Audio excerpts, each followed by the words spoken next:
Um, just a second. Good evening, everybody. Following the release of the Ministerial Order number M192, municipal councils may hold their meetings via electronic means. Please be aware if you are attending this meeting, our meetings are recorded for future viewing. I'd like to acknowledge that we are privileged to gather on the traditional territory of the Kwakwaka'wakw peoples. I'll call the meeting to order. Can I ask if there are any additions or amendments to the agenda? And if there are none, can I have a motion to adopt, please? I'll move it. Okay, a second for that? Yep, I'll second. Right, all those in favor? Okay, opposed, carried. This evening, we have petitions and delegations. Are you going to let Max in? So, man, I don't even want to try to incorrectly say your name, Max. I'll let you introduce with your last name, but Max is with us from Island Health to speak on the current medical clinic transition for Port McNeill and recruitment. So I know, Max, you have probably met most everybody here, have you? Yes, I have. Nice to see everyone again. Okay, great. Then I won't go through introductions. I'll hand the floor over to you, Max. Thank you very much. And if you can give us your last name, I'm going to write it down phonetically so I don't forget. Yeah, absolutely. And I may be joined by a colleague, Eva Vincent. Do you see her in, on your end of the Zoom? Nothing yet. I'll let her in if I see her. Okay, that sounds really great. Yes, so Max Yashchuk, and today I'm phoning in from the unceded traditional territory of the Comox First Nation. I'm the executive director for Geography 1 with Island Health. So that has responsibility for the Comox Valley, Campbell River, Strathcona, and the North Island with Mount Waddington. Really pleased to be here. Thank you so much for inviting me. And thank you so much as well, everyone, for working alongside with Island Health as we move forward and continue to make improvements to the way that we deliver care and the way that we provide provision care within our primary care and acute care environments and our community environments as well. As you all know, we have a crisis when it comes to physician coverage for the Port McNeill area. We also have a crisis when it comes to clinicians in general. Over the last many months, we've been able to implement different systems and models to be able to help with recruitment. We're quite pleased to say that we've been able to recruit more nurses within the area of recent, which is great. And with the COVID activities declining or coming down nationally, we're also becoming more successful in recruiting individuals through agency nursing or agencies as well for nursing staff. So that's been really great. One of the pieces though that we are working on right now in partnership is to be able to develop a recruitment strategy with municipality and other partners within that type of space. So working within a small working group with members from this council and also within the medical team to be able to create a recruitment strategy so that we can partner with various groups such as BC Tourism or the nonprofit sector or the education sector or with the chambers as well and private industry to be able to create a recruitment platform so that when people are interested, when we have physicians who are interested to live and work and relocate to Port McNeill, that we can show them all the components of what it would be like to live and work within the community and to be able to meet others that are living and thriving within the community and their potential peer network and other areas. So some work that we have underway, which we're quite excited about. We do have a physician who will be starting within Port McNeill area, Dr. Tawir. He's a physician, a return of service physician who has been working in Port Hardy and will be working in Port McNeill. So we're really quite excited about that. And that's going to start in the fall formally. And we've also had 2 physicians that continue to provide services within the Port McNeill area within the primary care clinic, which many have seen. It's titled as the Sea Otter Clinic, which has been the clinic that we temporarily stood up. And those physicians are going to continue providing services over the summer. So it's Dr. Bennett Boulier, who's also the medical director for the North Island area, and Dr. Fitzgerald as well. We've also been successful to date in finding locums to be able to support Dr. Armagen as well in providing hospital coverage. That has proven to be a challenge though. So locums are those physicians that would come in to be able to provide service in the hospital where we don't have local physicians to be able to do that. And understanding within the Port McNeill area, we have one physician who is going above and beyond every day to be able to provide service, which we're very thankful of. We need to have other physicians that are available to be able to provide and support hospital care. I think coming out of COVID, a lot of people are really tired, and nationally it's becoming a real problem to be able to find individuals that can come to rural and remote communities to be able to provide that locum coverage. So when you look in the news, you see places that have never really had staffing or physician shortages, having physician shortages now. You see this in Alberta. Most recently, I heard of a case today where right in Ottawa, there's some closures as well because of staffing, like in more major centers. So for us, we are really worried as an organization when it comes to being able to find staffing to be able to keep our hospitals fully functioning. As you have seen, because many of you are on the correspondence, we have continually been on diversion of acute care service from EMS diversion or paramedic diversion from one of the 2 hospitals, Port McNeill or Port Hardy. And that may get worse as time goes by. It all depends on how much staff we're able to recruit and how many physicians we're able to find to be able to provide that locum coverage and have physician coverage within our hospitals. But right now, we have been able to source just the right number of people. But going into the future, it's going to, become more and more difficult within Island Health, provincially and nationally. And that really means that we really need to ramp up our efforts around our recruitment strategies. We are also developing an internal to Island Health staffing agency model too. So we're looking to have that infrastructure in place at the end of August. And that infrastructure will have about 10 to 18 nurses working within it that would have these new unique kind of rotations where they would work half their time in an urban center and half their time in a rural center. With that, we would provide them with travel and housing and be able to have more consistency and a bit more flexibility with their own staffing. So that's another model that's coming forward. One of the pieces though that we are going to start doing as an organization is being able to provide more information to this group and other groups, other elected leaders within communities about what the status is of operations within our hospital sites and the urgent care within Port Alice.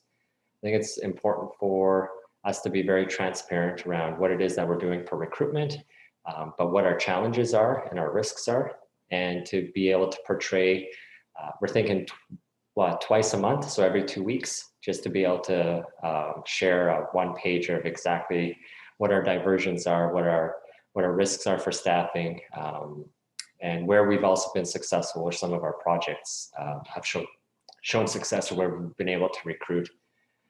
I think it'll be important for you folks and the communities to be aware of what the challenges are and also what we're working on, so that we can continue to work together as we move forward with the staffing crisis that we're entering provincially and nationally.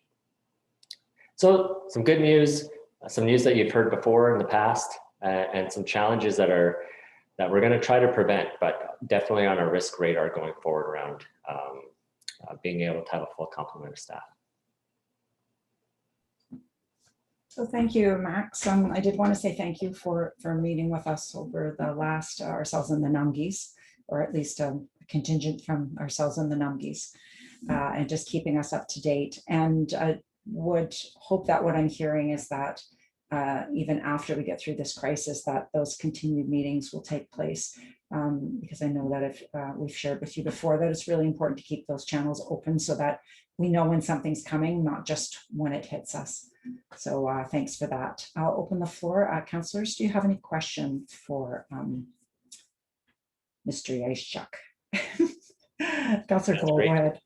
That was really good, Gabby. I was just wondering if there's any update on the long-term plans for the clinic. You mentioned the temporary clinic, but Yeah, you know, we have a public communication that we're hoping to launch real soon. It's with government for final review.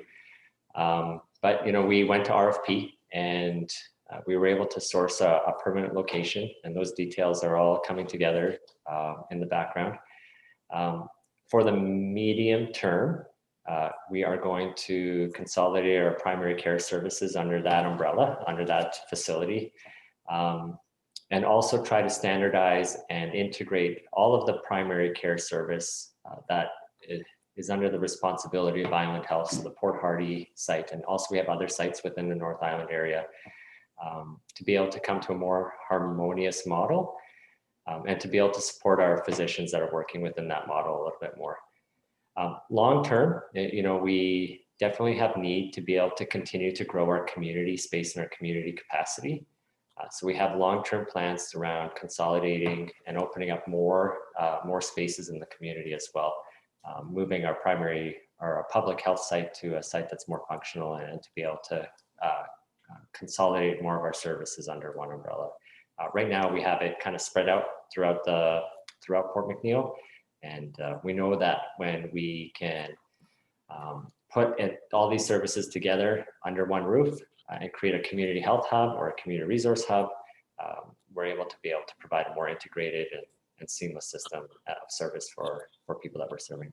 So that's some of the long-term vision. But the short and medium term is around stabilizing primary care service and being able to implement an electronic health record. So that's one of the other things that we're working on. A bit early to make any formal announcements on that, but I've really expedited the process. So we're going to have an electronic health record within our primary care clinic that will then spread out across our other primary care clinics as well. So, you know, it's all coming into place, and we're really quite excited about that. The biggest piece is for us to be able to have a few more physicians that come live and work within Port McNeill and provide primary care and hospital care service. awesome. Thanks for the additional update.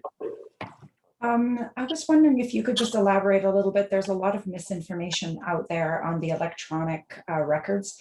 People feel that they won't have any say whether their records will get transferred or not. And can you just clear up a little bit of some of that misinformation that might be up there and concerns that residents have? Oh, for sure. And if people have individual questions, they can definitely feel free to reach out to Island Health or to myself specifically, and I can help answer some of those.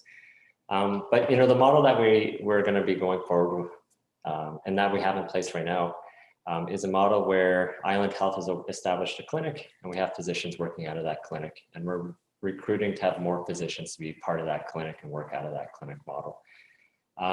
Individuals who phone the clinic to be able to book an appointment and see Dr.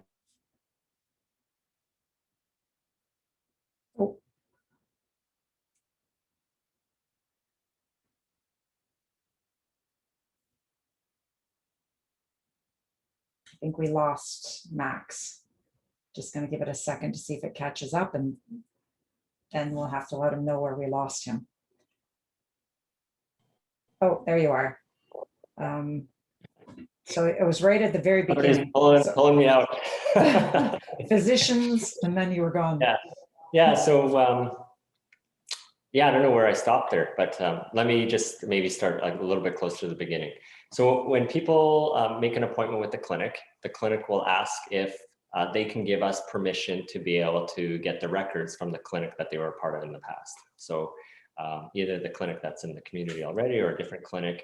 And this allows the care team to be able to look at the history of that individual and to be able to help make more informed decisions based on their medical history.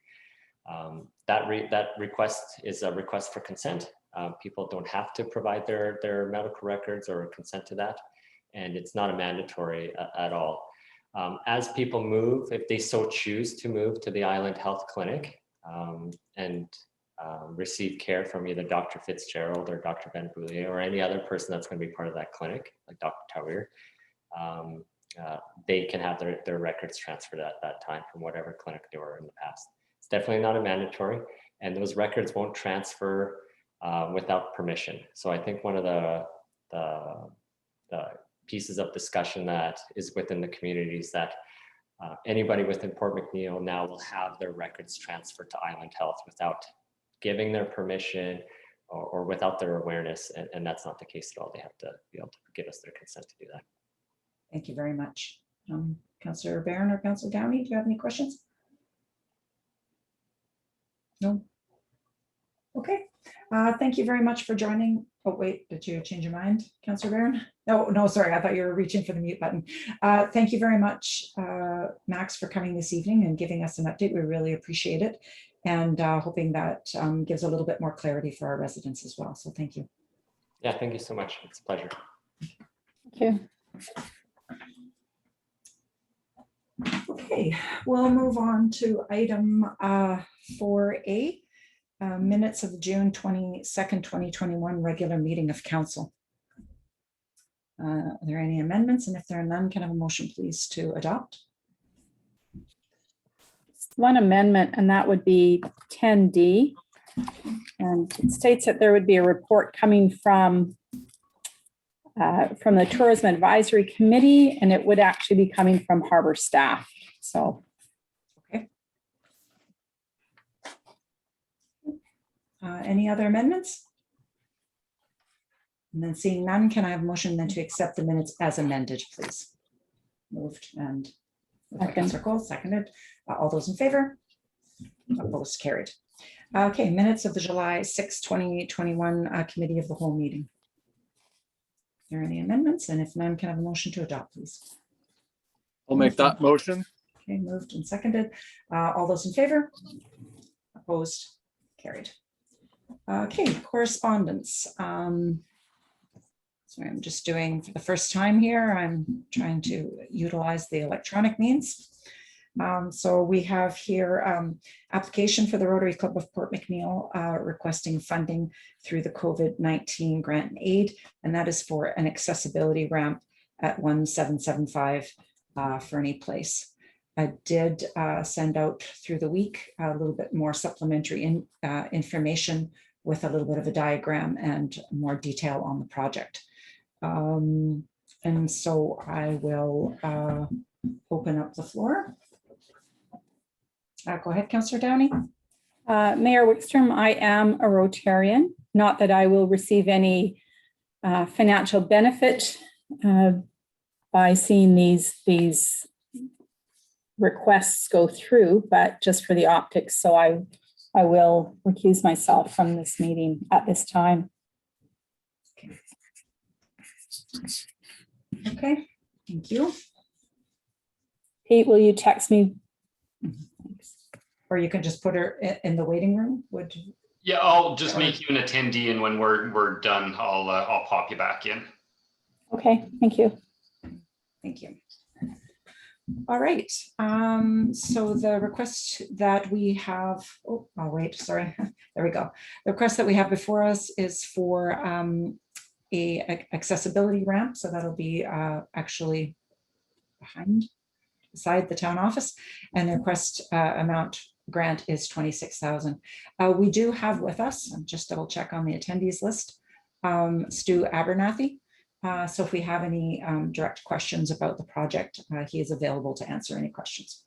Councillor Cole. Thank you, Mayor Wickstrom. I've noticed our Appendix C application says there's some information that must be adhered to, and it's missing on the application form. And seeing as how it's a brand new form, but I'm wondering if Stu could comment on, it's pretty simple.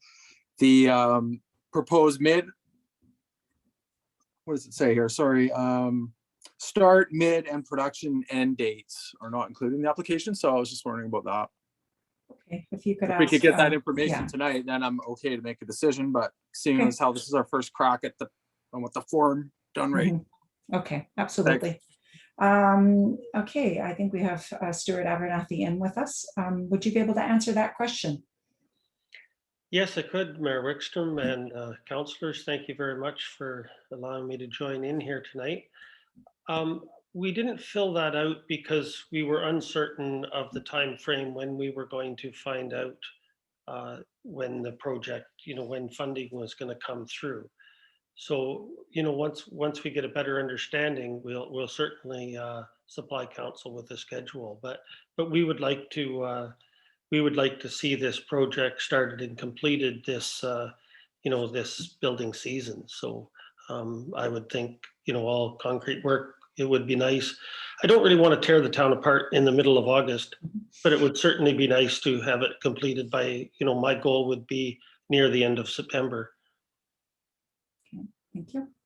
I do have a question. One is about the cost estimate, so 26,000. My understanding is the ramp would have to be engineered. And so I'm just wondering if the request is enough, or if perhaps that's an in-kind donation, if you could help me there. Sure.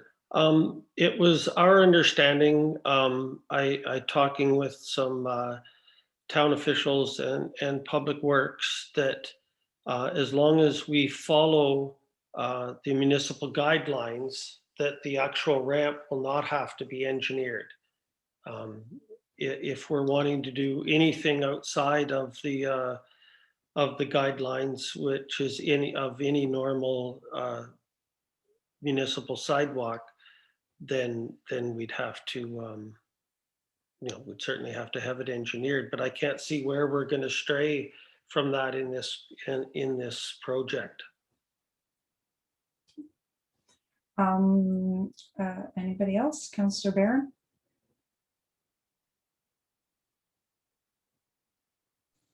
And before, I don't want to put you on the spot, but before Councillor Barron asks, so just confirmation from our CAO. So I'm not aware of our municipal guidelines, just wanted to double check and make sure about that. There's a document, well, it's not a document, it's a huge book. It's called the Master Municipal Construction Document, and it outlines how any sort of service like roads, water, sewer, sidewalks are to be built at a municipal level. Okay, great, thank you. Councillor Cole? So if I may, through the mayor, so those guidelines will be followed or ensured they're followed. The town will ensure they're followed, because there's no real attachment to this saying that Public Works has been consulted or anything like that. So there's no report here. So I just want to, if you could ask our CAO to verify the oversight of the project and just to sum up that, please. Great. I know that staff has been communicating with Stuart. So Mr. Nelson Smith, Pete, would you like to comment on that, please? Yeah, absolutely. If through the chair, if council agrees to this, the funding, there will also have to be an agreement to allow the building on our property beside the building. And of course, with that, there would be an absolute requirement to follow the MMCD guidelines. Obviously, we don't want anything built on our property which creates our own liability that falls outside of those guidelines. I did have, oh, sorry, One- Councillor, sorry, go one- ahead, yeah. One quick question is, and I assume that document, CAO, Pete, would also include the taking over the ownership and the maintenance? Through the chair Yes, go to ahead. Councillor Barron, yes, absolutely. This is an agreement we would have to come up with Rotary.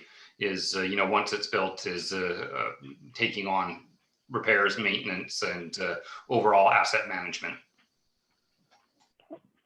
So if I can just comment, I know that this was a project that has been talked about quite a bit, and it it would provide a safer way for seniors to get downtown with our active transportation plan and the talk about, is it Cedar Street and whatnot. I could see this really becoming a corridor for more than just seniors, but yeah, I'm looking at it as a positive project. And then there's later on a discussion that we're going to have about active transportation grant as well. So any other comments, Councillor Cole? I was under the assumption if this gets built, the town's going to be responsible 100% probably for the maintenance of it. Am I wrong on that? Or do we need an agreement with it? It's on town land. I don't know that the Rotary Seniors Complex, has a maintenance person. So I guess that's a question through the chair to our CAO. And other than that, yeah, I think it's a great idea. Okay. If we're- I'll let our CAO respond, and then Councillor Barron's next. Yes, absolutely. We would take on 100% ownership and maintenance of it being on our property. And Councillor Barron, you wanted to make a comment? I'd like to make a motion that we approve, if that's the right word, the grant application from the Rotary Club for $26,000 to come from the COVID funding for the project as outlined. Just give our CAO a moment to put that motion up on the screen for us. Councillor Cole? I wonder if we could specifically mention the exact COVID fund, because we have 3 different funds. I think this is from the Vulnerable Persons Fund, but in the motion, I think that's would be good. We'll accept that friendly amendment.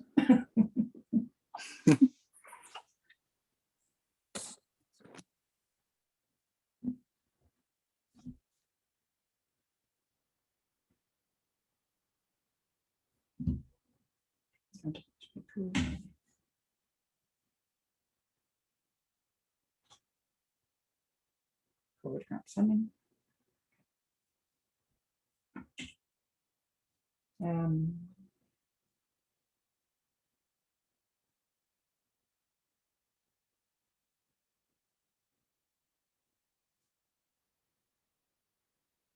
Okay, great, excellent. I know Councillor Barron just stepped out of the screen, but that the grant application be approved. Oh, that the grant application for $26,000 be approved through the Vulnerable Persons COVID grant funding as outlined in Rotary's application. So I've got it moved by Councillor Barron. Are you happy with the wording there? Okay, and seconded by Councillor Cole. Okay, any further discussion on that? Okay, seeing none, all those in favor? Opposed? Yeah, oh, never mind. That's right. Councillor Mitchell's on vacation. Forgot, and Councillor Downey isn't here, so I don't know who I was talking to. Great, thank you very much. So that motion passes. And I'll get Stuart, if you will stay in the room, we'll go on to item 5B, application from the Rotary Club of Port McNeill requesting funding through the COVID-19 grant and aid for vulnerable persons for the Rotary Trail.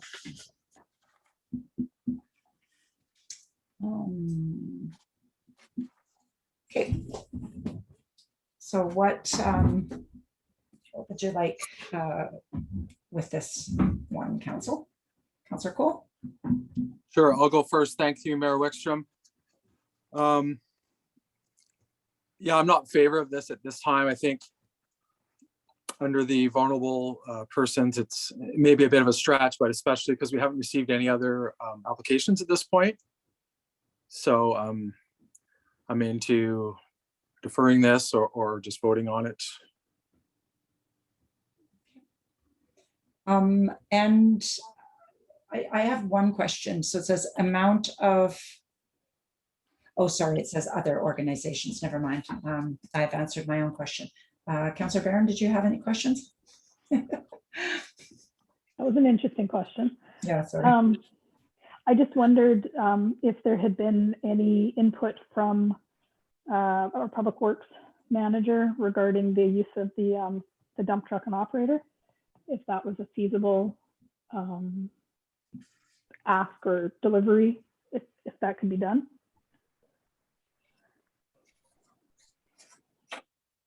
Oh, sorry, CEO would like to comment on that, or do we have? Yes, through the chair.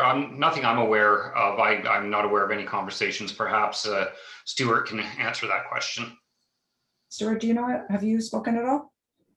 I have not spoken to anybody on it. I didn't feel it was my place at this time, you know, to have talked outside of council. So that's something that, you know, I'd be more than willing to do if you know, I'm sure we could.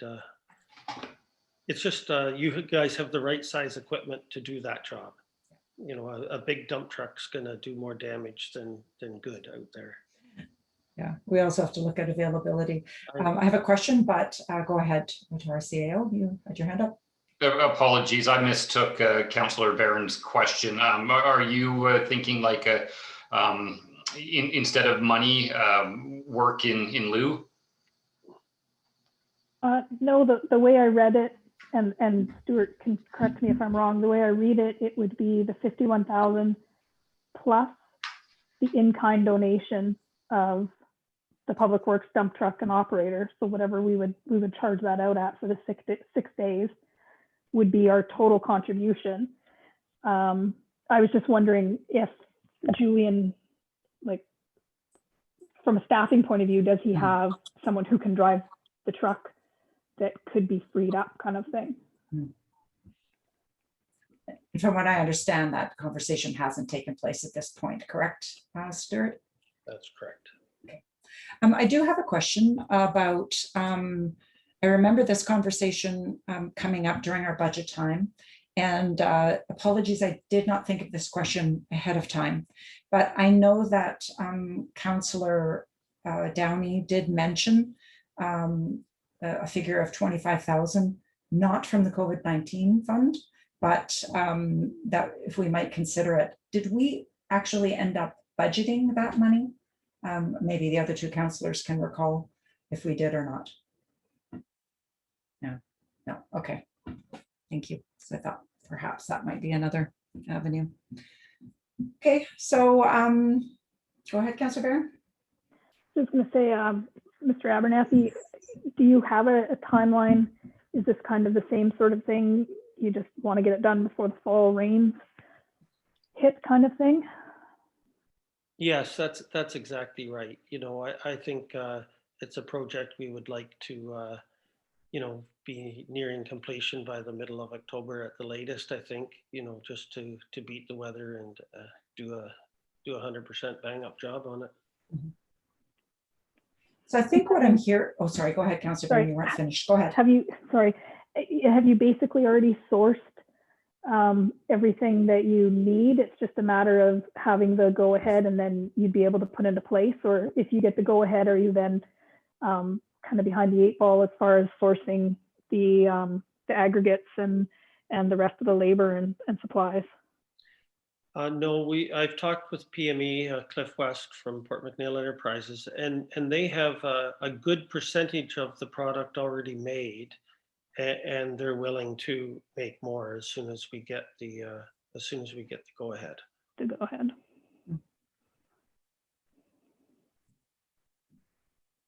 Do you have a follow-up? And if you don't have the dump truck, what does that do? The dump truck and operator from the Public Works, what does that do to your plans? Well, we just have to, you know, there's always a plan B in place, and it's just, it's a little slower, a little more time consuming, and these smaller, narrow areas will just have to do with the front end loaders.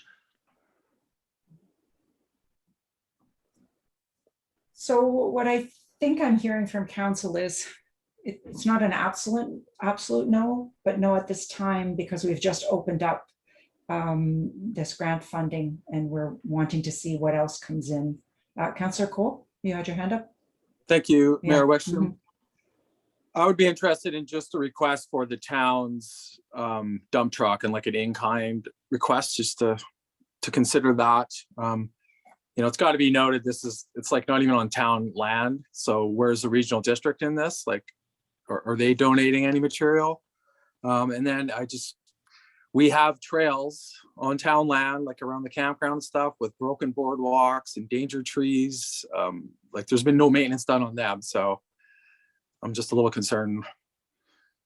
We need a trail strategy or something rather than just sort of jump into this. But I like the idea of the town, like helping out because our truck is suited for it. We make it go smoother. But yeah, I do sort of question where the regional district, I don't know if they've been approached or maybe a partnership might be a better, easier sell for me. Stuart, would you like to answer that question?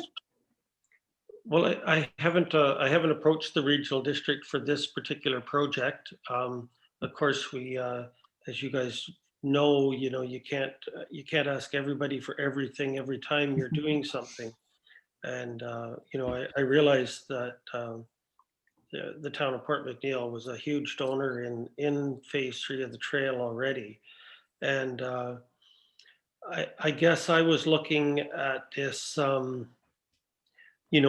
you were more dispersing government funds instead of our own community funds. So that's why I didn't bring anybody else on board with this or look for another strategic partner in it.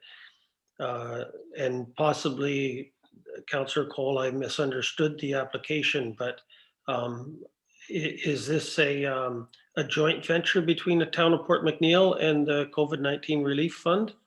Or is this directly awarded from the COVID? This money that was directly awarded, and what we've done is we've divided it into various pools and reserves, and one of them is the COVID-19 Vulnerable Persons Fund, which we were dedicating to projects and partnerships with different people.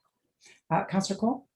And Mayor Wickstrom, as you're on the regional board, do they have similar funds? Like they must have got the similar overall per capita COVID funds, and did they split it up? And would you see there's an appropriate fund for? Yes, but I believe theirs is a little different in that it goes to the areas. So the electoral areas, which the trail does fall on. Yeah. And I can't not remember the dollar figure, but it would go to the electoral area then to make that decision. So Cole Harbour, Hyde Creek, Nimfish Heights, Wass, those areas. Again, I'm not entirely sure, but it might not be a bad idea to approach the regional district. And like Councillor Cole had mentioned, perhaps a partnership. We know that our residents do utilize the trail.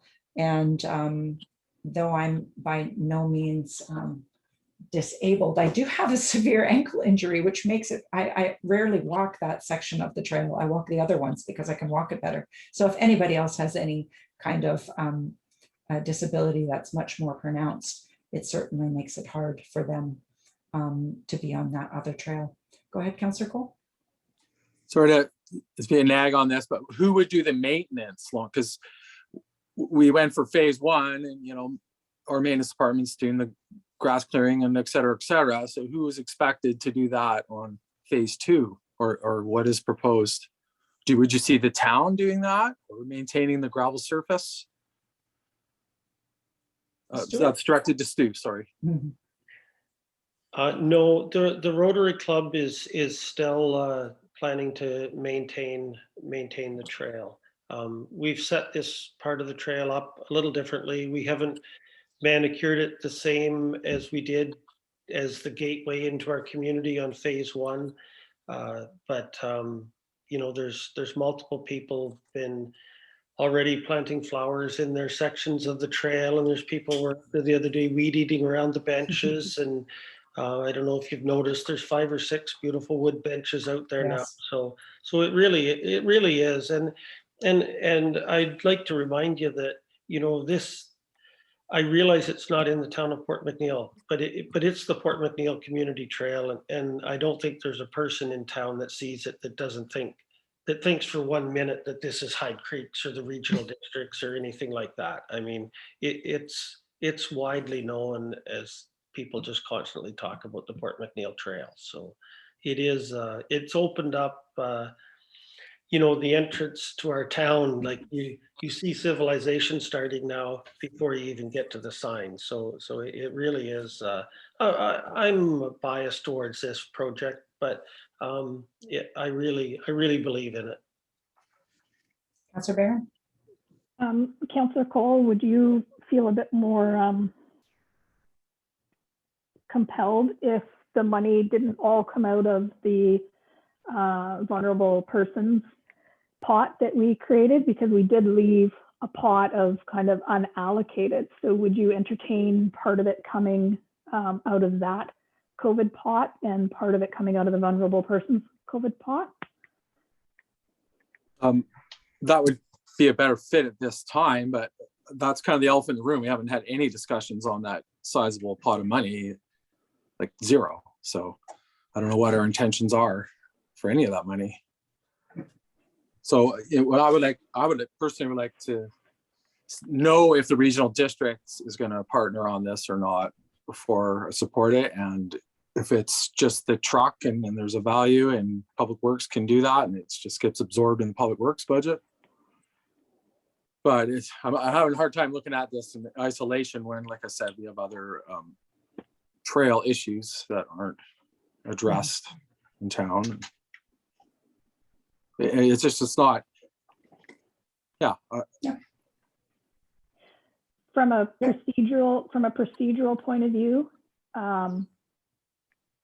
what happens then? If we don't make a motion on this tonight, can it come back to the next meeting? Can we kind of direct Mr. Abernathy to go and talk to the RD and then come back to us?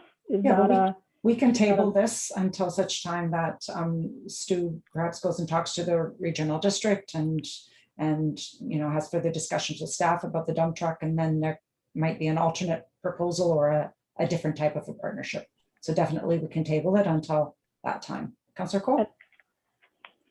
I'm in favor of that, and might I suggest maybe work with staff and maybe it can come out of just our general grant and aid budget, or maybe it's a time to start looking at the other, because it's a total of 888,000 and we've allocated a bit of money for some technical improvements for council. There's been no real direction on the rest of it, and the rest of the money was supposed to be addressing shortfalls. So if Public Works has a shortfall, there needs some more gas or something. I don't want to see it go away. So I just want to know procedurally what we need to do. And I think that time is of the essence here, because I mean, that's great that we're getting the stuff locally so that, you've got supply, but still, if they still got a bit to potion mix or whatever, form, then the sooner the better. So procedurally, do we have to do a motion, or can we just, yes, go ahead to count, sorry. Thank you, Mayor Wickstrom. So there are a couple of choices that council can make here. We can table with no further instructions to a future meeting, or a motion could be put on the table that directs staff to look at the availability of the dump truck and staffing use to report back to council on budgetary, as far as our non-COVID relief budget funds for grant and aid, and bring back further information to council either at a specific date or just at a later date once the information is compiled. Okay, can I make a motion that staff provide us with availability for the in-kind portion?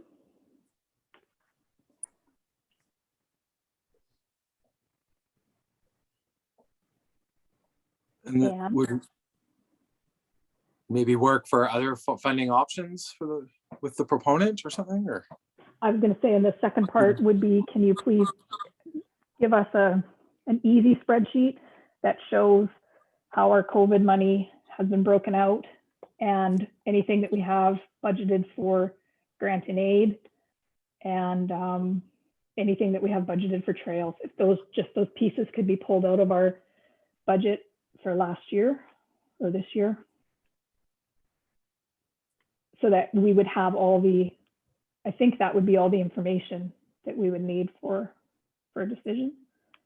Councillor Cole, is there anything you want to add to that? I would say any other grant and aid funds and, well, they're not Anything really we- reserves, but, you know, Anything we've budgeted for trails? and or recreation. Because we have some recreation money, right? And or recreation, yeah. Seconder for that motion? I'll second the motion, actually. So we could discuss it. Councillor Cole? Let's just assume we're tabling it then with this motion, I guess. Yeah, yes, we're tabling the original proposal and that staff provide counsel, yeah. Can we Yes, and schedule then- at the earliest convenience, or do we want a date? How, with Claudia's availability, like how soon could we get this information back? CAO? Through the chair, our next council meeting is the 10th. That gives us about 2 weeks. I'm sure we can get the information prior to that meeting.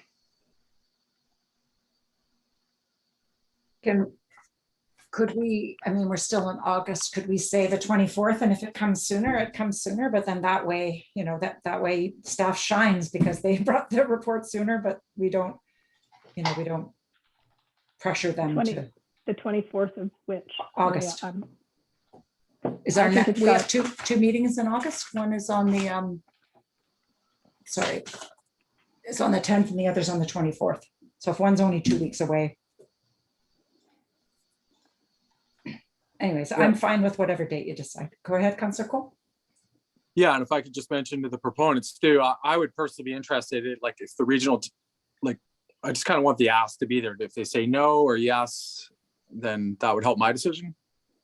And the 24th would actually put it after the regional districts meeting, so that might not be a bad date to have that report for. And that's the town coming out with information. There's no pressure on the proponent to come up with another proposal, right? Yeah. That's at their discretion. Yeah, and then they could just report if there was another stream of funding that they found and what Or- extra they might need. Yeah. And if we have the information sooner, it can go on the August 10th meeting because. It could, but what I'm hearing from Councillor Cole is that he'd like to know what the regional district has to say about possibly pitching in. Is that correct, Councillor Cole? I would like to give the opportunity for the proponent to ask the regional district, and if there's not a meeting between here and there, Mhm. yeah, it would help my decision to be made. You know, I may just ask to wait till they know, or Mhm. so. It just means that it might get tabled one more time, Councillor Barron. That's all. Or yeah, we could vote in favor of it. Yeah. Sure. We'll see. Yeah, we could, yeah.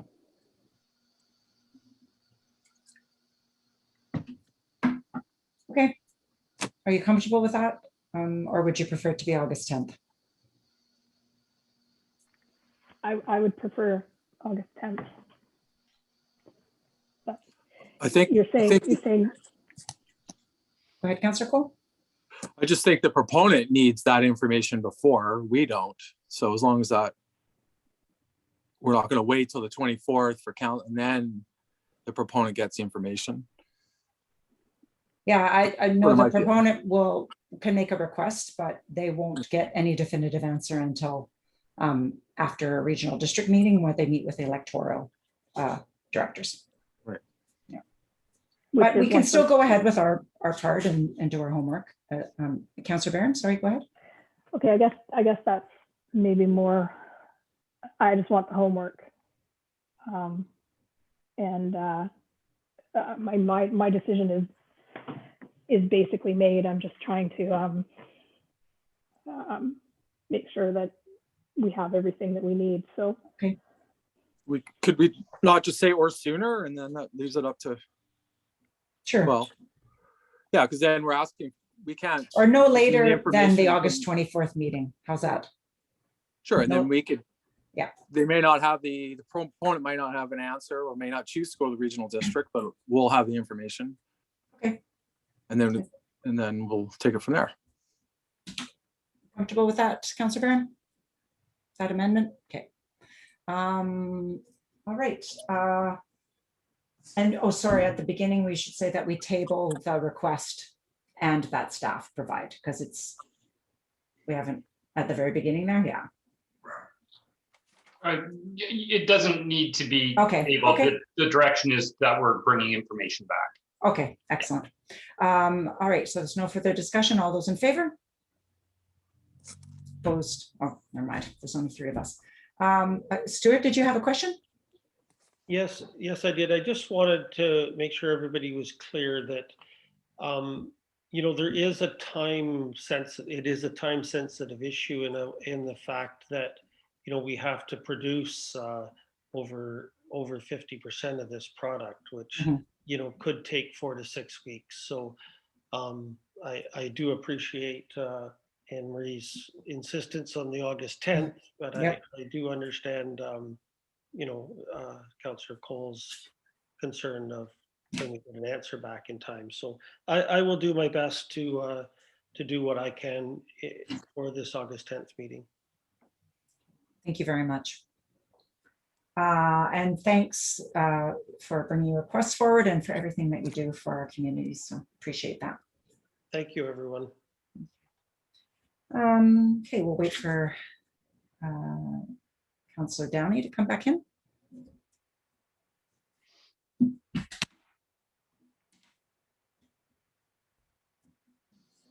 Okay, so moving on to item 5C, we have a request from the Gatehouse Theatre for their 2021 formerly Hyde Creek Festival to be held at the Ball Diamond here in Port McNeill.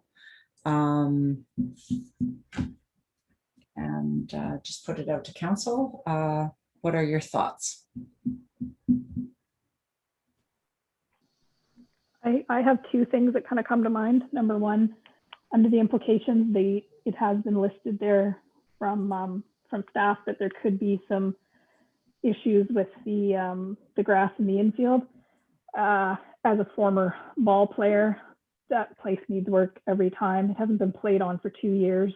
I think if there was any time to do this, it's kind of like letting the firemen go on the curling ice the last weekend that there's curling ice, because if it gets wrecked, then it's got to be redone for next year anyways. My only kind of concern was that our noise bylaw is 10 o'clock. There are paying people at the campground who would be expecting that level. I think that with the insurance, there's an opportunity for us to either get revenue from the rental of the hall, or there's an opportunity for us to do something in kind to help this get along. If we did a pre-go-through inspection and a post-go-through inspection and we're listed on the insurance, if they were amenable to stopping so that, disbursement is happening around 10 o'clock, I'm fully in support of it.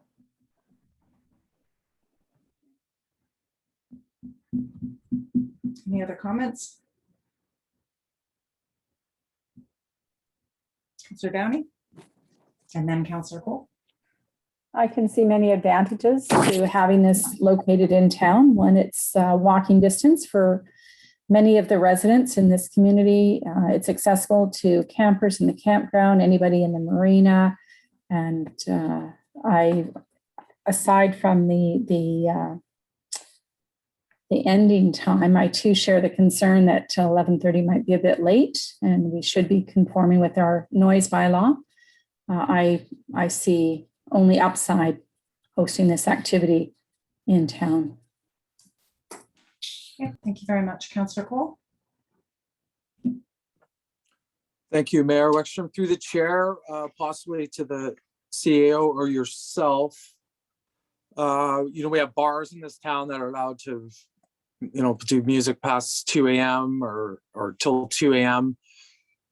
So I'm just wondering if we could get maybe the staff or yourself, Mayor Wickstrom, to explain the noise bylaw, how that works. And if we did allow something to go later than that, is there a variance or some sort of temporary permit we could establish for this event? Good question. I'll leave that for our CEO to answer, please. Thank you, Mayor Wickstrom. Through the chair to Councillor Cole.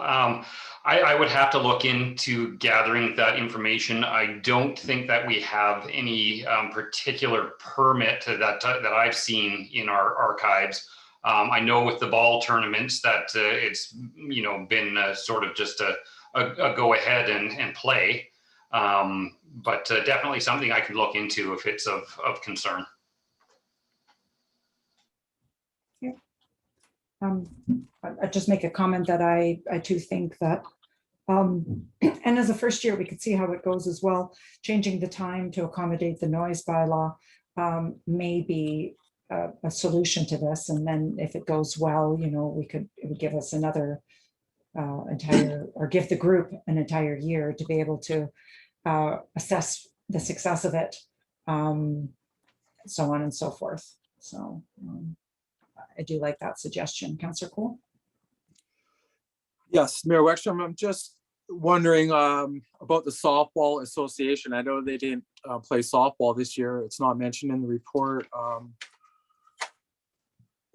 How do they feel about this? It's how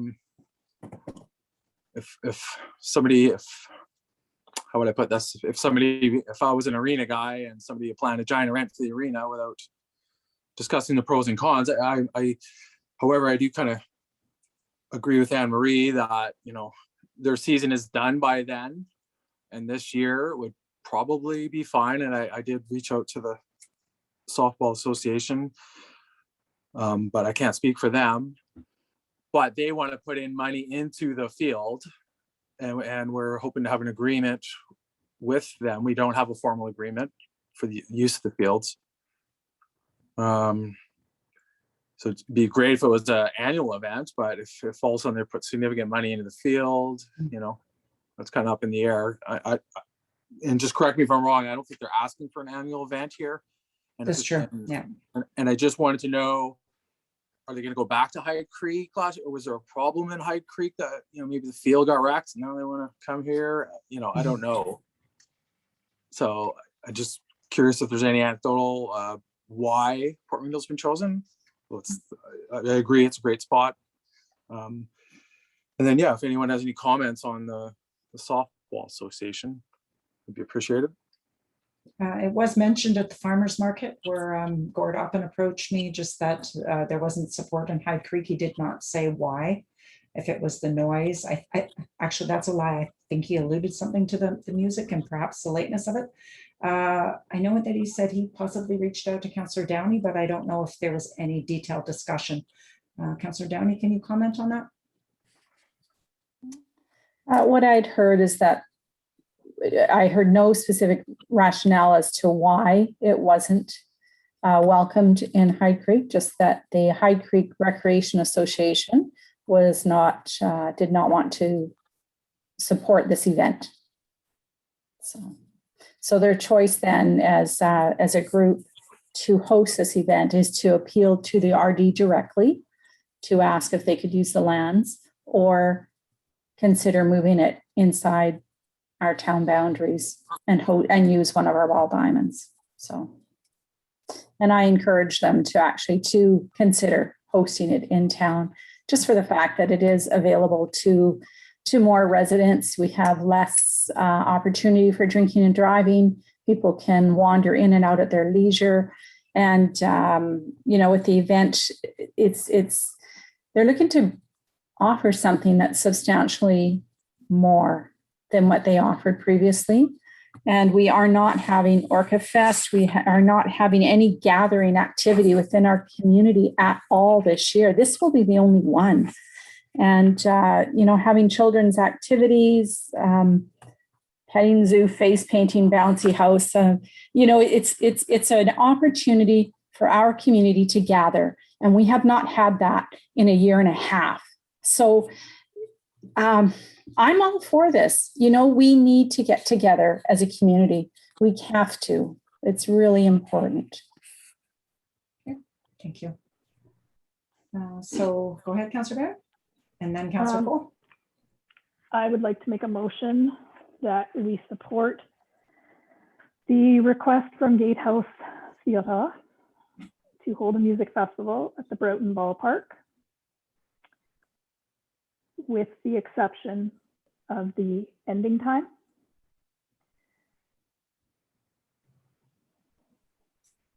And that'd be adjusted to 10 p.m. That it be adjusted meet to our, 10 yeah, p.m. to meet our notice. And I'm just saying the music stops at 10 p.m. There would still be the bustle of Yeah. getting that many people that are left out of the area. I'm not asking for the area to be emptied by 10 p.m.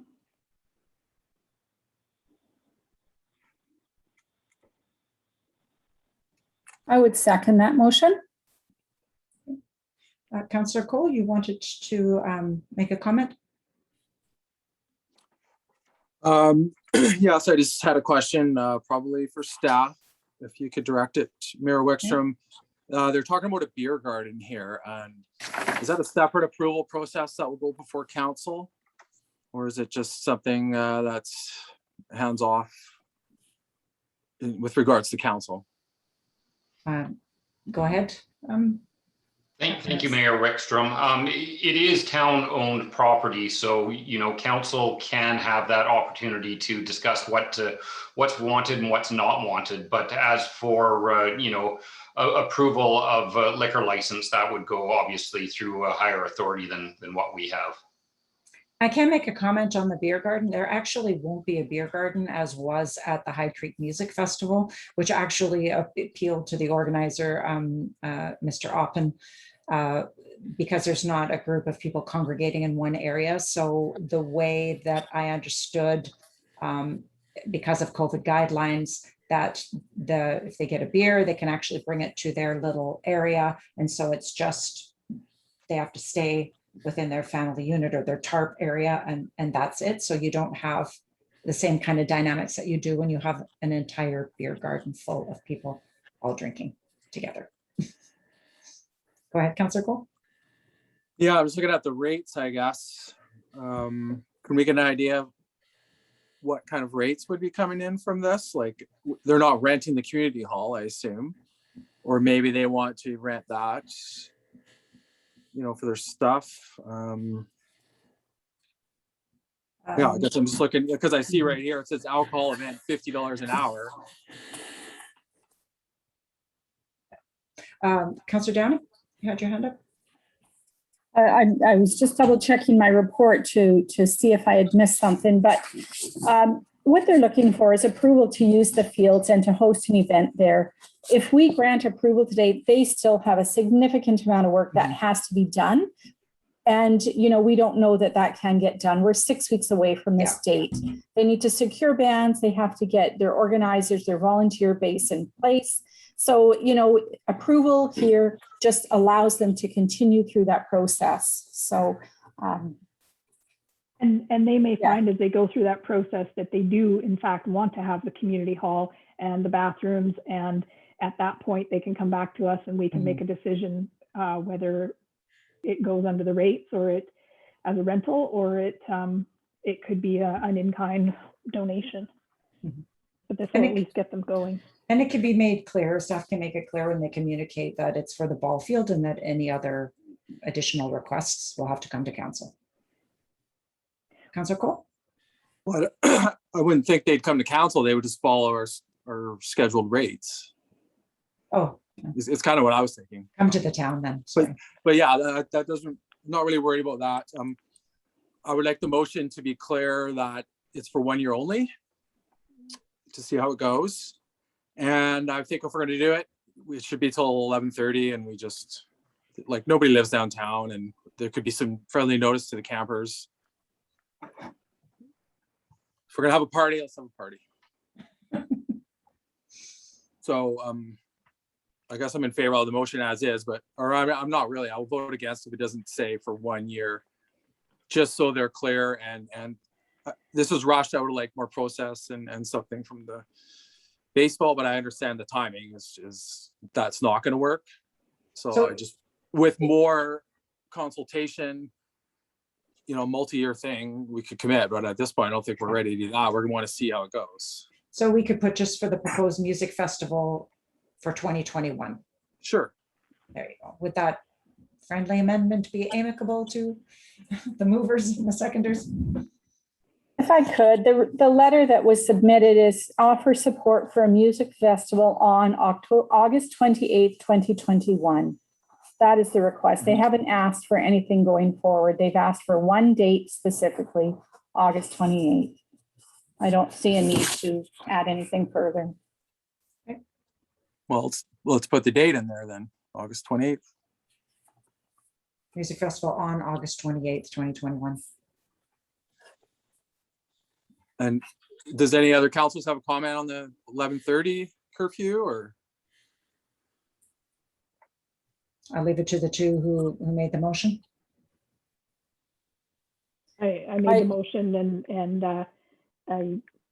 ball games go later downtown, but ball games on the top field have to cease by 10 o'clock to meet the, when we have a ball tournament, they have to cease.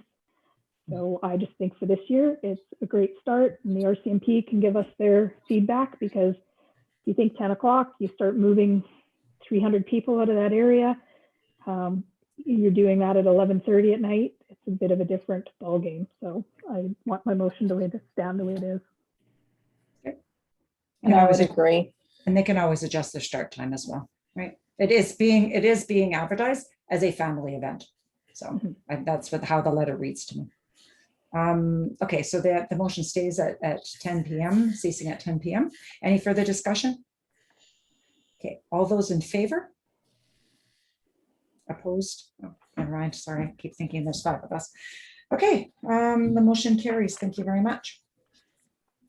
All right, we're moving on to item 7A. That's the Harbor Advisory Group meeting minutes.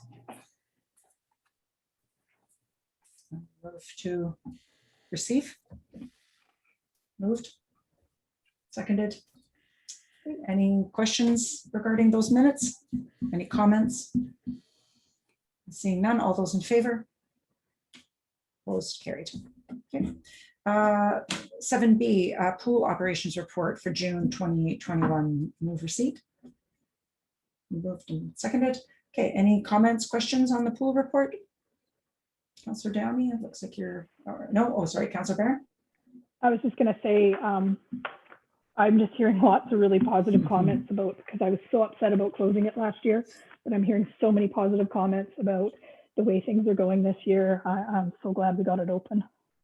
And we've had a couple of emails as well, remarking on the temperature of the pool and how it's consistent. And so that was really wonderful to see that come in.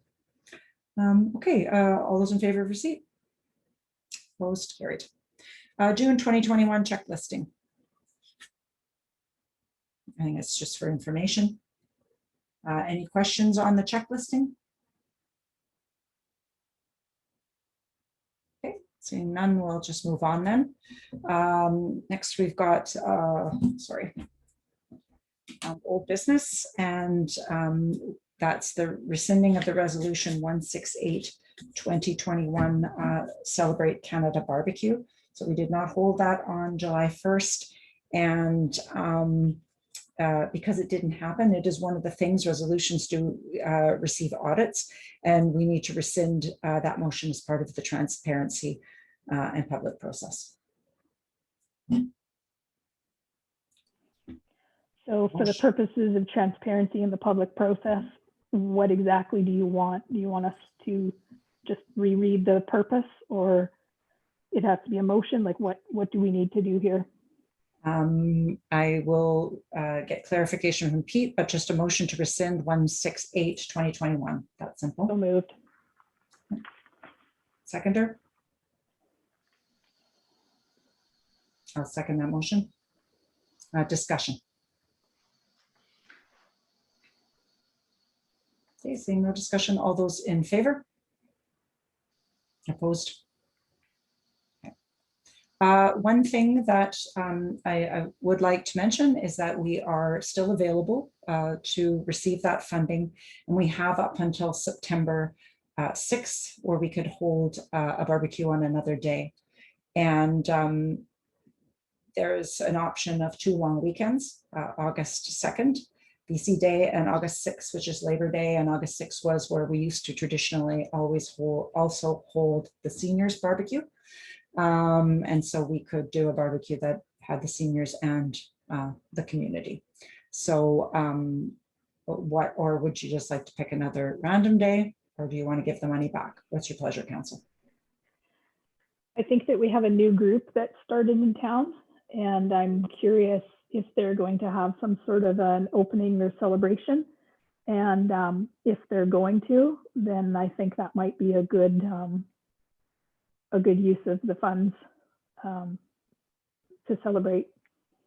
Oh, that Port Community. McNeill Landing, that is celebrating the heritage of, yeah. Yeah. So can we approach them and ask what their plans are?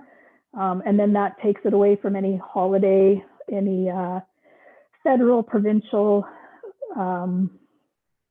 sticky points that, and it would be more just us celebrating us.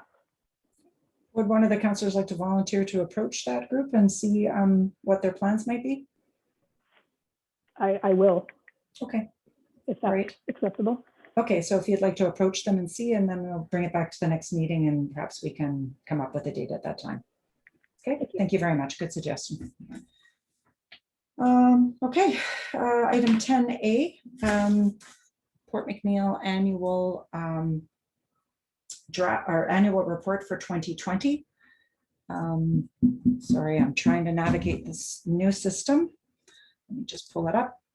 And so, yeah, we're just looking for the annual report to be approved. If there's any minor adjustments. I did want to say, I do want to make a comment on the annual report, and that is, despite a labor dispute at the beginning of that year and a pandemic, it's amazing the things that have happened in our community, and that we really do have a lot to be proud of. Businesses, council, everybody came together, and to see what's happening in our community is quite remarkable. And I just wanted to make that comment because I know that I'm really proud of everything that I'm seeing going on in the community. And I did have, actually, it was constituent Karen Stewart come up to me and she said, holy smokes, I had no idea all that was accomplished last year. So people are reading it and they're making notice. So any comments on that? And if not, if I can have a motion that the town of Port McNeill annual report be approved. I'll motion that. Seconder, Councillor Downey. Any comments? Seeing none, all those in favor? Opposed, carried. Okay, item 10B. And that is the 2805 Woodland Drive development variance. We've got the report, the application, and the site plan, and we are looking for direction for staff whether to approve the requested development variance application to reduce the side yard setback. So again, go ahead, Councillor Cole. I'll make a motion to deny the application. Okay, do I have a seconder for that motion? Okay. That motion falls. Okay, and so go ahead, Councillor Downey. I would like to make a motion that we approve the variance that has been requested by the owners of the property 2805 Woodland Drive. And is there a seconder for that motion? Councillor Barron, discussion. Councillor Cole, go ahead. Through the mayor, perhaps you could comment on this or direct it to staff. Is this change in the setbacks reflected in our proposed zoning bylaw changes through the OCP? In other words, if we were proposing this change for everyone in the upcoming zoning, you know, and we're going into an OCP, but yeah, we'll just start with that. I'm wondering about that question. I'll open that up to our CAO, please, to respond. Thank you, Mayor Wickstrom. There are no changes expected to our zoning bylaw after consulting with Kevin Brooks, our consultant who's doing the zoning. And my understanding is that a development, first of all, this is the first development variance permit that has come before council. And that, yeah, it is a council decision. And that it doesn't, correct me if I'm wrong, Pete, it doesn't necessarily mean that it's perpetuated throughout the entire town and on all properties in that zoning. Is that correct? That is correct. Every property that requests a development variance should be looked at a case-by-case basis, you know, on the impact to the neighbors, impact to sight lines, you know, all of the variables that council would look at on a case-by-case basis. And before Councillor Cole comments, can I just ask, were there any written, I would assume they would have been in our report, but did anything written, did we receive anything from any of the neighboring? Thank you, Mayor Wickstrom. No, we received no feedback. Okay, thank you. Councillor Cole? So when somebody builds or buys or looks to invest in Port McNeill, they look at our bylaws and they have an expectation that they will be met. The fact that the neighbors around this property are fine with this intrusion onto the setback, that's fine. They could sell their property tomorrow and then the next person is not. So these things aren't flagged. When they open the bylaw, it doesn't say this applies to everywhere except such and such, you know, 2805 Woodland Crescent. So there's no transparency. So once we go down this road, and I get it, this is not a precedent setting, but it is politically precedent setting. I don't know this person or anything, but the next person that comes forward, we're gonna have a hard time saying no. And those setbacks are there for a reason. That's proper community planning for corner lots. And for us to deviate from that at this point, when we're right on the cusp of, you know, next Monday, opening this whole bylaw up, is really concerning to me. I'm sure they're nice people. The argument that they want emergency access is irrelevant. The building meets proper code, I would assume, so it has the proper exits. You know, it's a brand new building. You know, I guess I'll spare you more of the speech, but it really is a really slippery slope. And if we're going to do this, you know, then we should change every corner lot in town. Thank you. First, I have It's not fair. Councillor Downey and then Councillor Barron.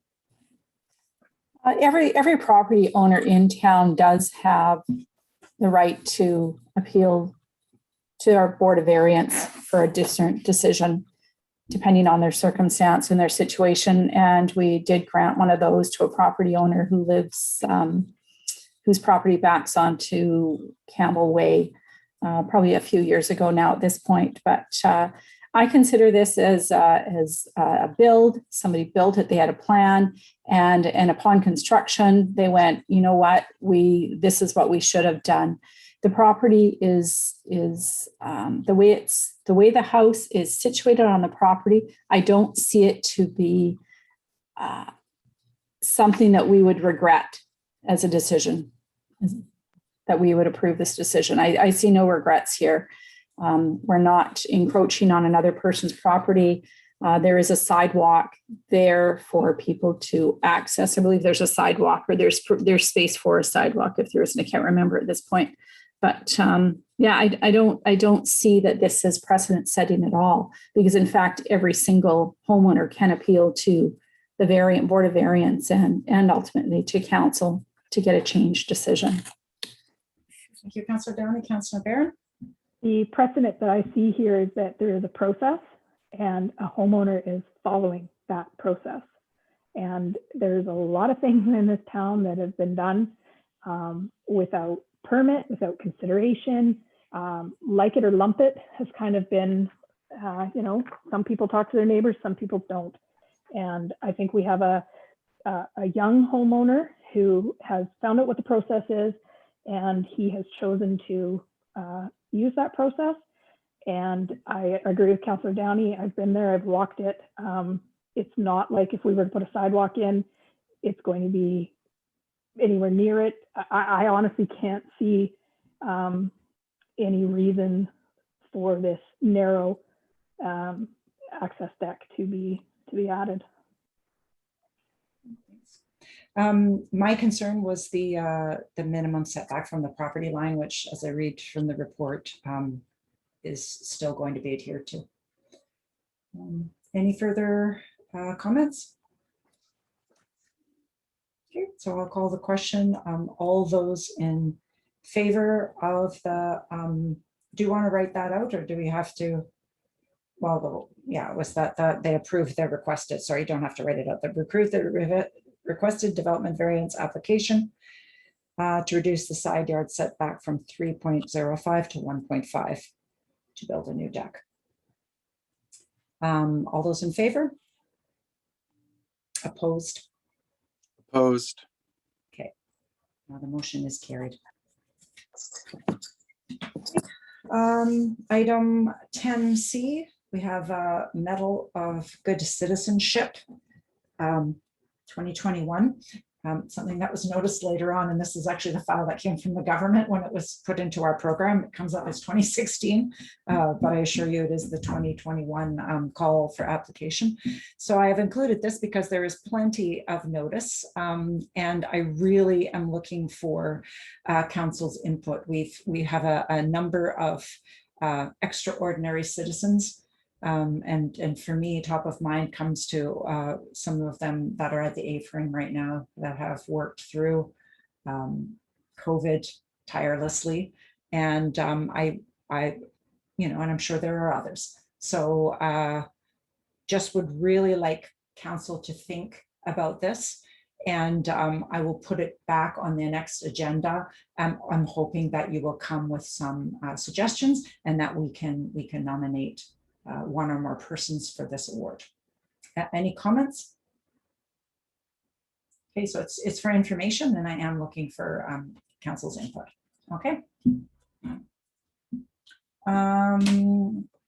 Item 10D, recommendation from the July 6th Committee of the Whole meeting, and looking that council adopt the recommendations as they were presented. So move. Seconded, Mr. Downey. Any discussion on that? Seeing none, all in favor? Opposed, carried. Okay, thank you. Item 10E, Tourism Advisory Committee request to release funds for the contract position to coordinate online media.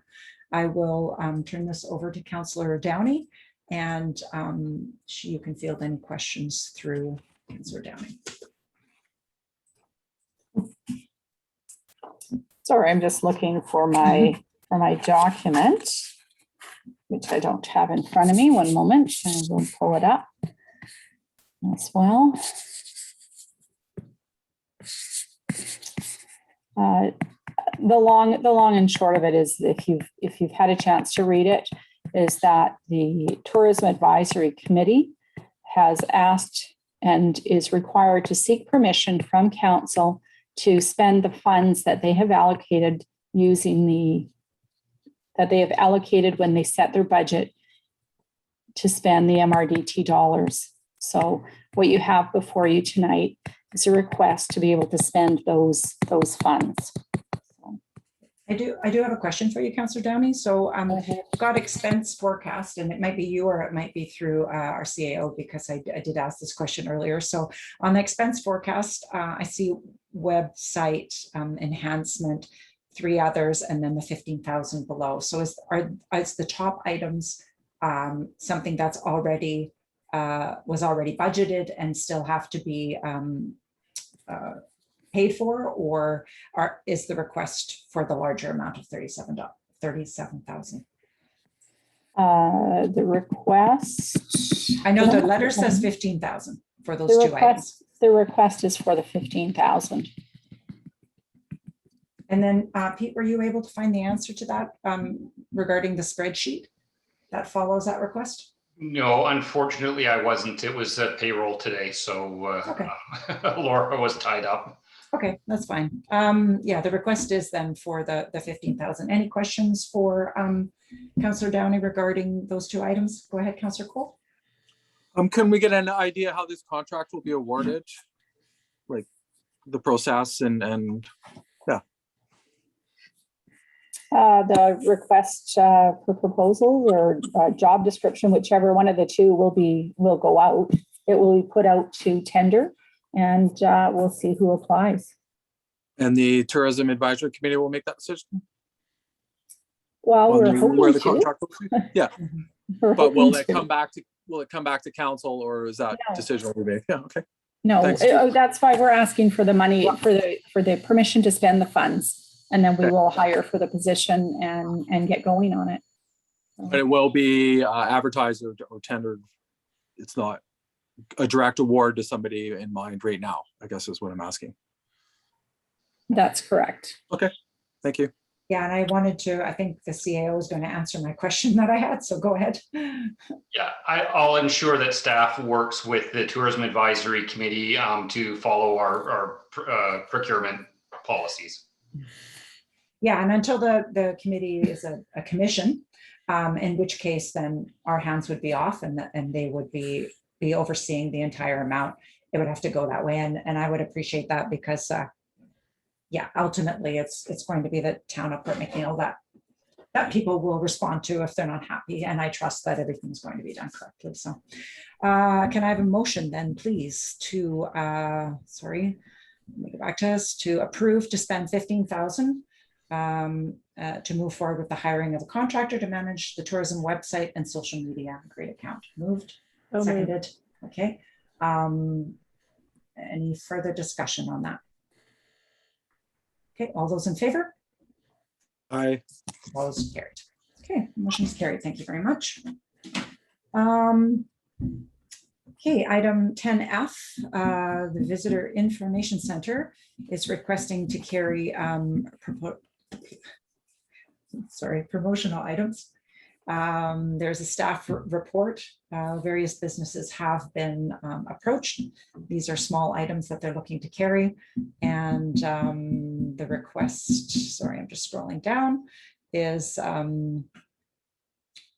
yeah, by reviewing this report, provide a decision for staff. So do we sell small promotional items out of the visitor center or not? What's your pleasure, council?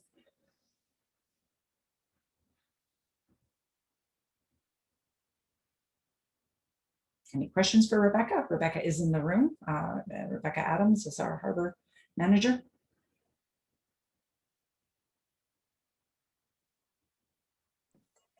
Councillor Cole? Yeah, I'll make a motion. We approve the request. Okay, a seconder for that motion? Okay, seconded. Discussion. Councillor Downey? Rebecca did present this to the Tourism Advisory Committee. She expressed her interest to be able to offer this to visitors coming into their center. In here, they have stated they'd like to develop an annual contest for the community to design each year's postcards. 3 categories: youth, adult, and professional. So the one concern I think that the Tourism Committee had is that, yes, we do have a lot of artists. And if we're going to go that route, then let's make sure that whatever it is we're putting out there to advertise our community is top notch. So there'll be a delicate dance in who we choose if this is how we're going to promote ourselves by an art contest. But I think we need to be careful in that. So I'd just like to make a comment that I'm wondering how onerous that might get for staff when they're in the midst. When would that when would that contest be? And I guess I would direct this question to our harbor manager, Rebecca. How much work do you foresee this to be? How do you have a fair process? Those kinds of things. Rebecca, if you could comment on that, please. Yeah, so I was thinking of actually holding this towards end of fall, beginning of the new year. But for this year, if it gets approved, would advertise it sooner so that people can get ideas for it while we still have the nice weather. But I don't think that it would be too much work for staff. It would mainly just be the promotion and then collecting of any materials that get brought in. I was then thinking of to make it as fair as possible for the selection, to actually do social media like votes, where people can actually vote both on social media, whether it's our Instagram or Facebook page, as well as come into the visitor center itself and do ballots right in our visitor center as well. So what I hear you saying is that the promotion of it would be done early, but with a later date for the ending of the contest so that it would fall into the off season. Is that correct? Yes. Okay, thank you. Councillor Downey? And then Uh, Councillor Barron.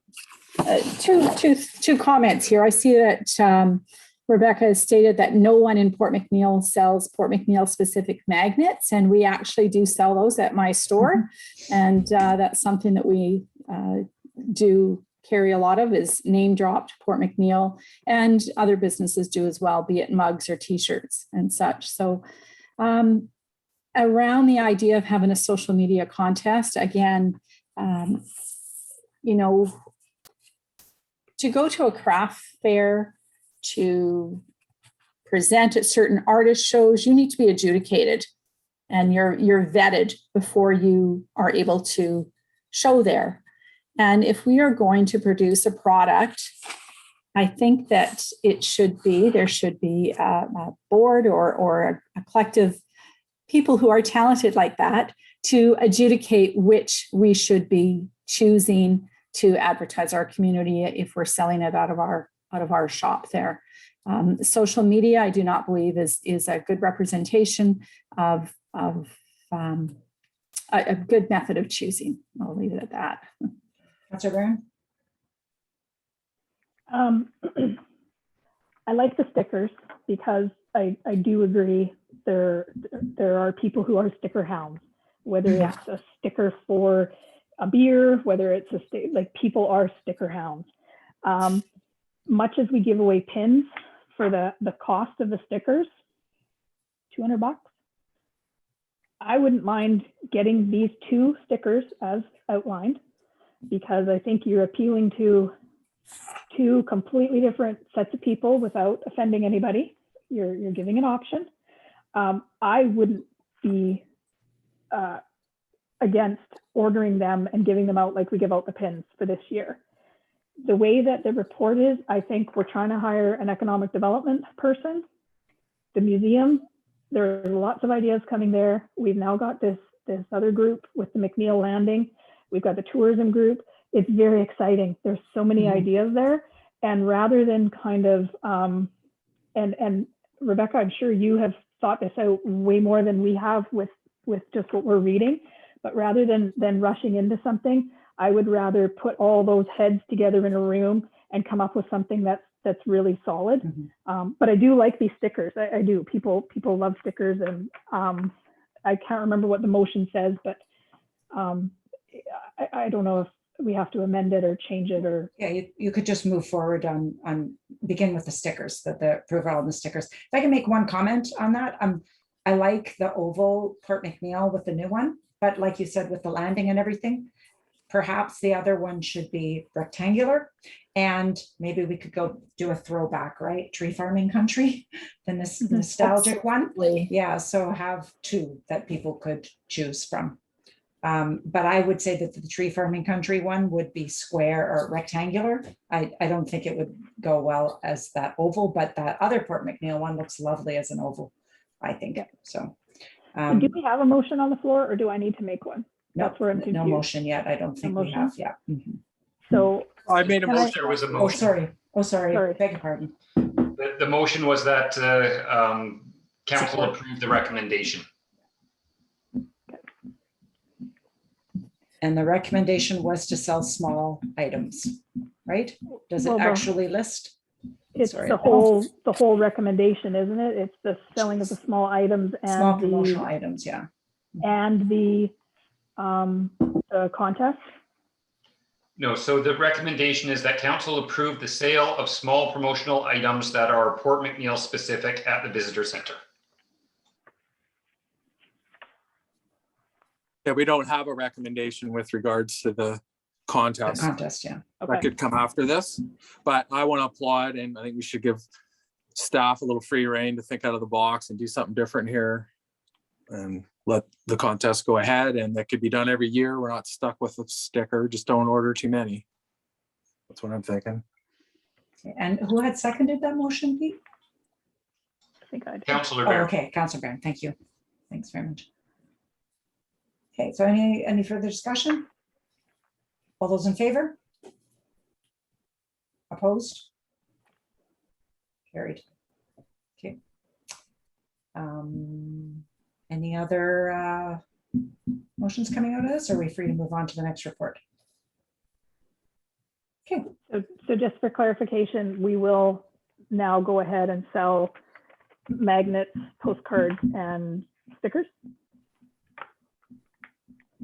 Well, That's what the motion I meant? guess small promotional items, so whatever they can get within their budget, I would think, if the idea was to give staff a little bit of, Okay, so I'm just looking for clarification.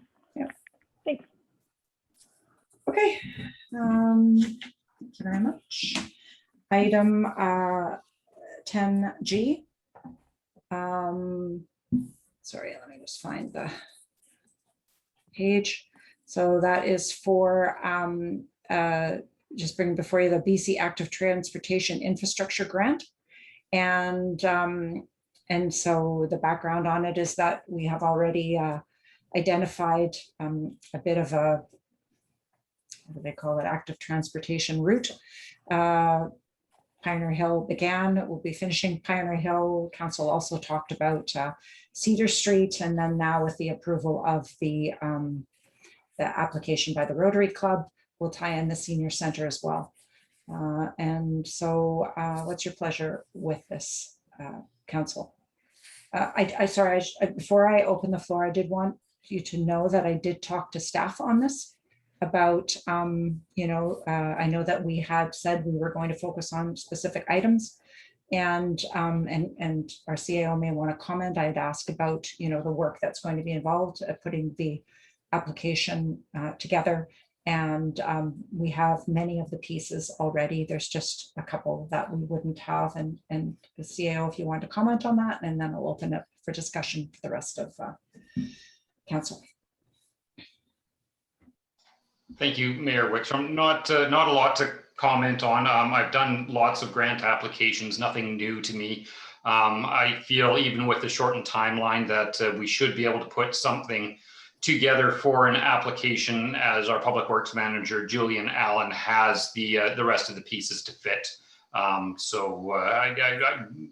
confident that we can get this submitted prior to the deadline. I'll open the floor for discussion.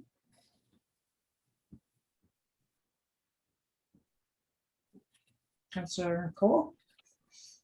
Thank you, Mayor Wickstrom. This includes paving the shoulder and a sidewalk on top of the sewer work we're doing on Hemlock Street, correct? Hemlock, sorry, I keep saying the wrong street. Yeah. So I'm wondering what Plan B is, because when we talked about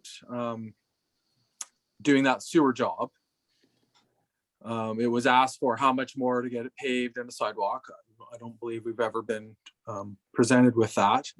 So my concern is that is lumped. It does not represent the bulk of this project, I don't think, funding wise. So my concern is we will miss the opportunity to do that work, because I guess when would we expect an application, a reply on this grant? It's probably hard to say. And then just maybe some comments on the timing. By asking for the whole enchilada here, are we gonna miss out on the opportunity to do that work when we do the sewer work? Does that make sense? Yeah, so you're wondering if the deadline for the sewer work and the deadline for the spending of the grant will Yeah. coincide so that we didn't, yeah. And, sorry if I may, and is there a different number associated with just the sewer work that we could start to consider where that money might come from, and if we got to decide?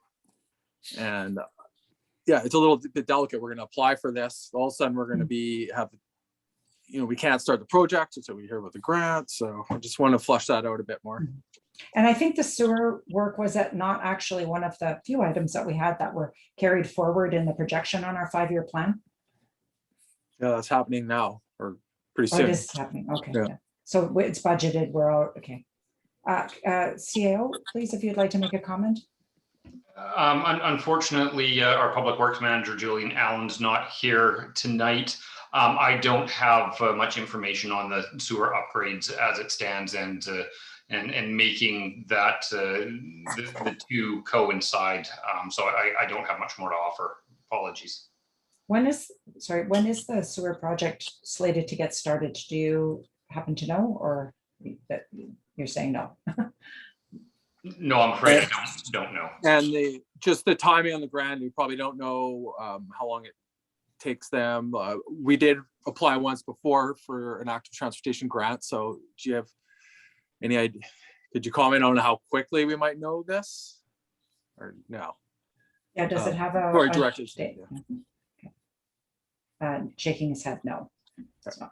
And sometimes, with grant applications, they give us a deadline and that doesn't mean anything. 6 months later, we're still waiting to hear. Councillor Downey and then Councillor Barron.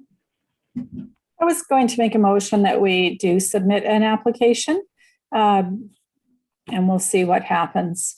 See where the cards land in terms of timing of the projects, such as the sewer project downtown, and let's just apply for it. And if That's it my doesn't motion. coincide, it doesn't coincide. Seconder for that motion, and then Councillor Barron will speak. I'll second the motion. Oh, sorry. Okay. By Councillor Barron. And you wanted to make a comment? I was actually going to say that we give staff the go ahead to apply for the funding, Okay. and that possibly there could be a subcommittee that could put some input in to kind of like the fire hall when we did that community grant. Once we spitballed it out a little bit, we said, hey, let's go for this, and this. So, if that might be a workable solution, we may have someone on council who's very passionate about active transportation, and if there could be an opportunity for not to overrun the process, but to get to contribute to that, to make sure that we're kind of maximizing. Mhm. I personally, I think go for it, apply for it. I don't need to have any other input in it, but I just think that other councillors might actually have some valid things that I wouldn't think about. I don't know if that captures oversee management of the funds, isn't. I think it's more of, yeah. Go ahead, Councillor Cole, you want to make a comment? Yeah, I do.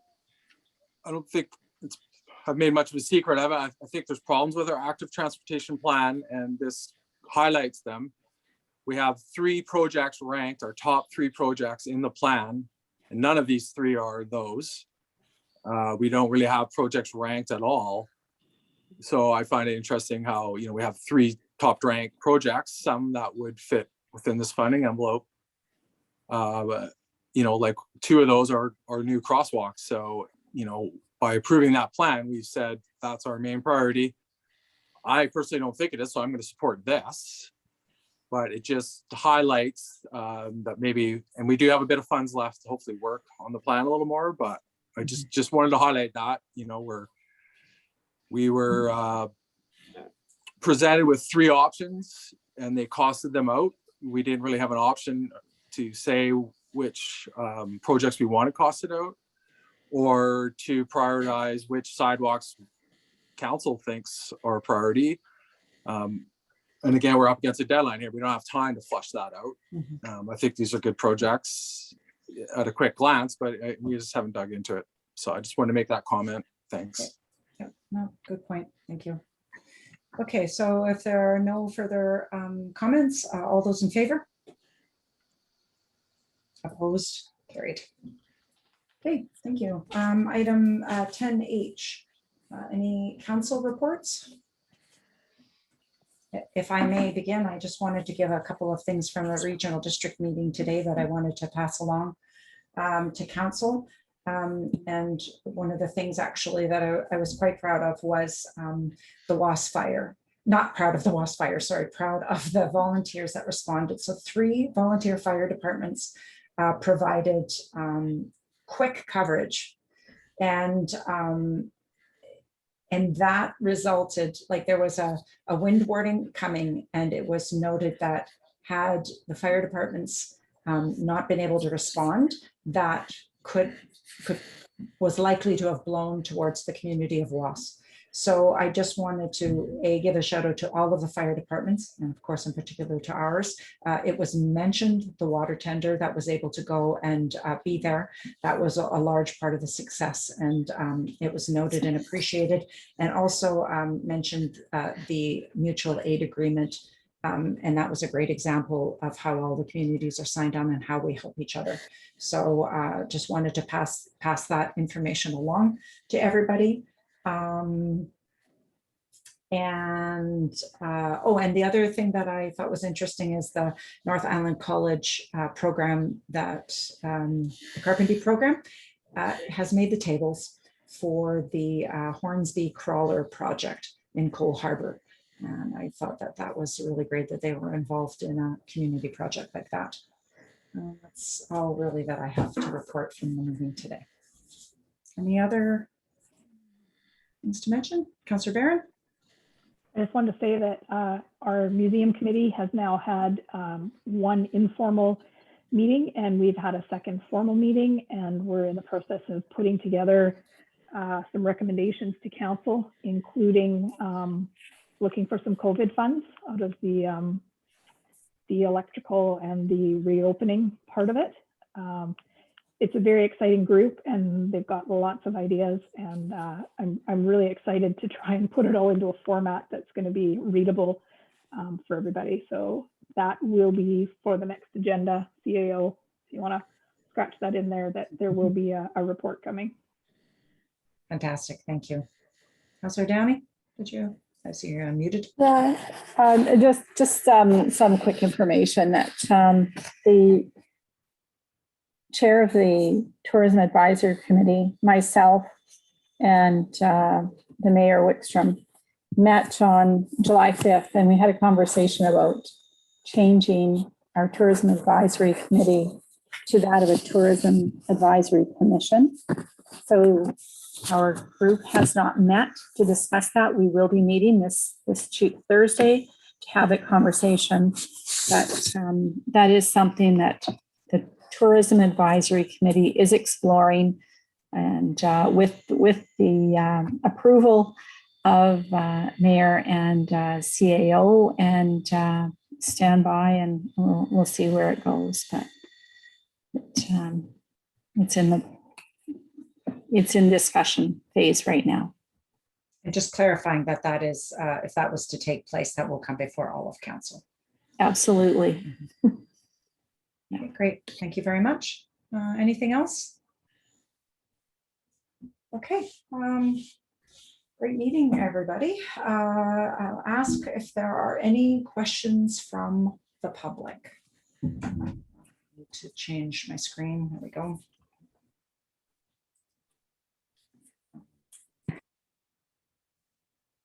There is a question and answer box if any of the attendees, so I see there's only 2 right now.